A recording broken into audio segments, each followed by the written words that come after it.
Dear friends and colleagues, the 144th IOC session has elected as the 10th President of the International Olympic Committee, Mrs. Kirsty Coventry.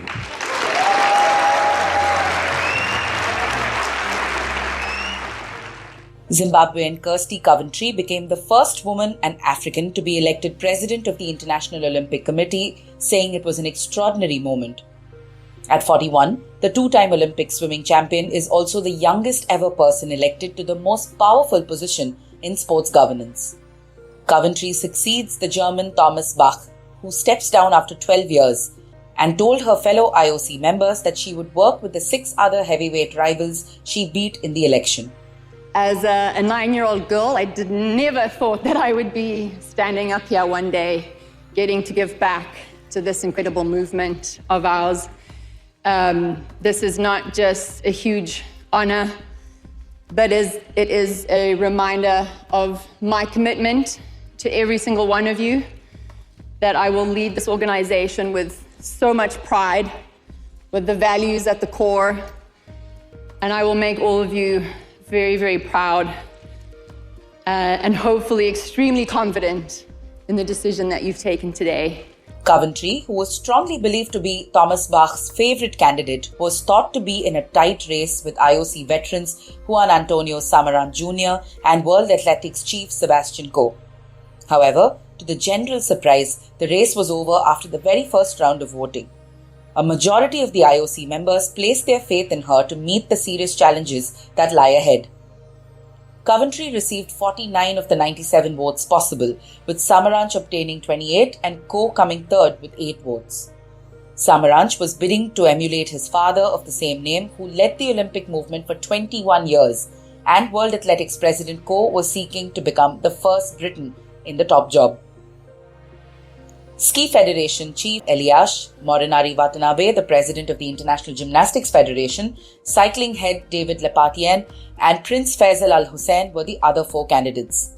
Coventry said during her campaign that if she won, it would be a huge moment for Africa, as it would show that we're ready to lead. She will take over a financially secure IOC, but those calm waters are muddied by a fragile geopolitical situation. Coventry will have to deal with US President Donald Trump as Los Angeles hosts the next Summer Olympics in 2028. Samaranch Jr. had argued that in this very complex world, where previously undisputed truths such as universality, fraternity, and unity are now questioned, it was no time to take a leap in the dark. The 65-year-old Spaniard, an assured and polished performer with over 2 decades of experience as an IOC member, argued that he would provide the steady hand at the tiller that it required. It's not about the face or the gender or the continent, he had told the AFP.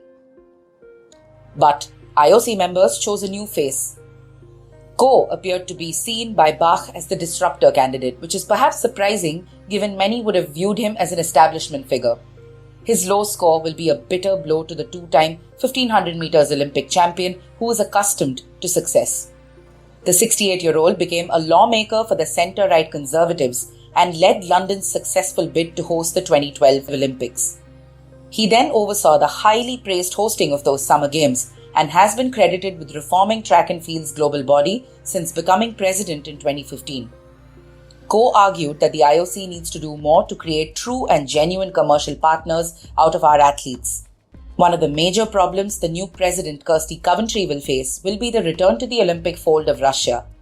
In Paris last year, their athletes were forced to compete under a neutral banner owing to the 2022 invasion of Ukraine. Coventry's resume is an impressive one.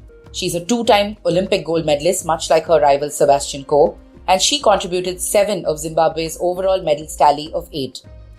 She's proved to be an effective networker since becoming an IOC member in 2013 and is head of the 2032 Brisbane Games Coordination Committee, a sign of the confidence the hierarchy has in her administrative and organizational abilities. Like Coe and David Lepatien, she has accrued domestic political experience, though hers is on another level as she has been Zimbabwe's Minister for Youth, Sports, Arts and Recreation since 2019. That was thought to be her Achilles heel as she was serving in a government whose election in 2023 was declared to be neither free nor fair. Coventry defended herself when the subject was broached during her low-key media campaign. Unlike other candidates, she didn't employ heavyweight PR agencies but relied on her husband and father of 2 children, Tyrone Seward. Her record as minister has particularly been criticized by the arts community, with many saying that she was kept there simply because she is white. Zimbabwe is my home, she said after returning to a heroes parade following the Athens Olympics where she won her first gold medal. Coventry had a largely urban upbringing. Her parents, Rob and Lynn, owned a chemical firm in a suburb of Harare, but the farming evictions affected her too. Away from the controversies, Coventry has shown her mettle in dealing with Zimbabwean football chiefs and FIFA. She backed the government body Sports and Recreation Commission when it suspended the Zimbabwean Football Association over allegations of fraud and sexual harassment of referees. FIFA takes a zero-tolerance policy of political interference in its associations and barred Zimbabwe from international football in February 2022. However, by September the same year, they were back in the fold. A FIFA official was later banned for 5 years for sexually harassing 3 female referees. Coventry said in 2023 that the process had been hard, but it was worth it. To have a way forward that's going to benefit us as a country, 110% it was worth it, she had said at the time. In the same determined manner, Coventry took on skeptics who questioned her qualifications for the IOC role, and on Thursday, once again, she prevailed. In terms of the significance of being the first woman, being the first African, I have to say that there have been incredible women that have come before me. One of them sitting in the room today, which I might get a little emotional about, with Anita de France, a huge inspiration to me and to many women. And I was just really proud that I could make her proud. She was the first woman to run for this position. And like I said, she inspired me. She's been a huge mentor of mine since I came into the movement in 2013. And yeah, it is significant. I think it will take a little bit of time to truly set in, but women like her paved the way for women like me, and I want to pave the way for younger generation.